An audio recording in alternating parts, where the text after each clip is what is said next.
Just అట్లా చూస్తూ అంటే బ్యాక్గ్రౌండ్ స్కోర్లు వేసుకోవడానికి వాటికి ఉండాలి కదా అయ్యా అని ఒకటి ఓడ్రా ఇది కనిపెట్టింది అరే రండిరా వీటిని తీసుకురండి రా.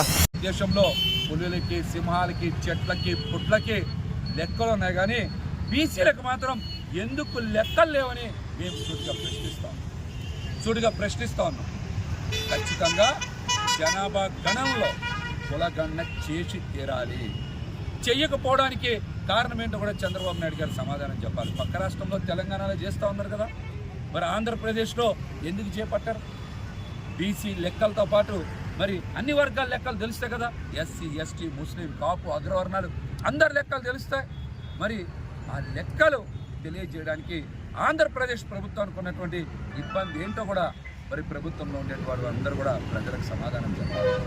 ఒకవేళ కనుక మీరు సామాజిక పరంగా లెక్కలు తీస్తే అట్టడుగు వర్గాలకి చైతన్యం వచ్చి తద్వారా అధికారంలో భాగస్వామ్యం అడుగుతారనేటువంటి కుట్ర కోణంలోనే మీరు ఈ రోజున కులగణన నిర్వహించట్లేదు అనేటువంటి అనుమానాలు కూడా అడుగుతూ ఉన్నాయి.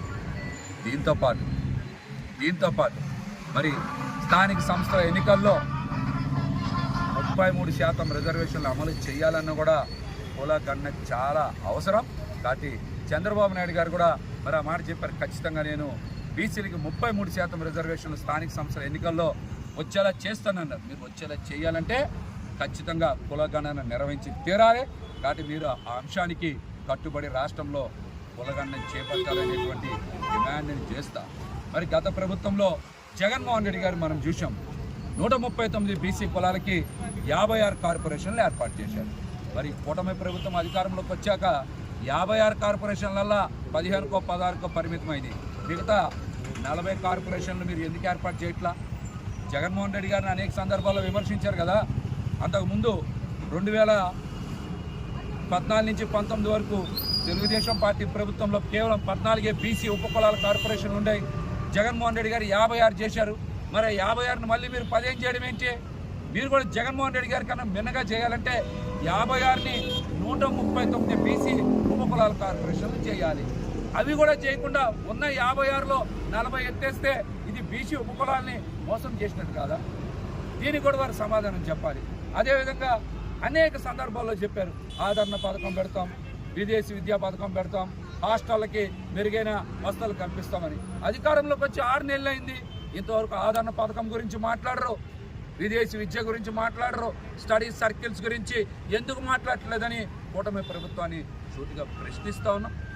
అదేవిధంగా మేము చెప్తా ఉన్నాం, మరి జగన్మోహన్ రెడ్డి గారు చాలామంది బీసీలకి రాజ్యసభలో కూడా అవకాశం కల్పించారు. మరియు వారిలో కొంతమంది ఈరోజు రాజీనామా చేశారు, 3. మరి రాజీనామా చేసినటువంటి బీసీ రాజ్యసభ సభ్యుల్ని తిరిగి బీసీలతోనే భర్తీ చేయాలి. మీరు ఓసీలతో భర్తీ చేస్తే బీసీలను మోసం చేసినట్టు కదా.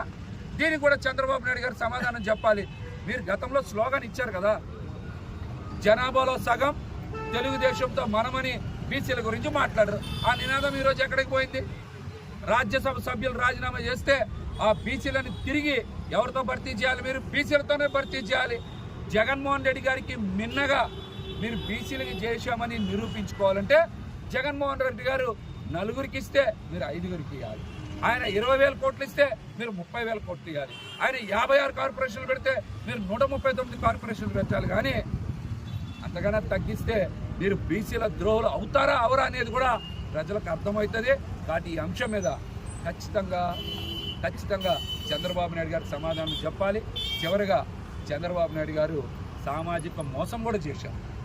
మరి గత ప్రభుత్వం బీసీ ఎస్సీ ఎస్టీ ముస్లిం కాపు వర్గాలకి ఉప ముఖ్యమంత్రి పదవులు కేటాయిస్తే కూటమి ప్రభుత్వం అధికారంలోకి వచ్చిన తర్వాత బీసీలకి ఎస్సీలకి ఎస్టీలకి ముస్లింలకి మరి ఉప ముఖ్యమంత్రి పదవులు తీసేస్తే దీన్ని సామాజిక మోసం అంటారా, సామాజిక న్యాయం అంటారా కూడా చంద్రబాబు నాయుడు గారు సమాధానం చెప్పాలి.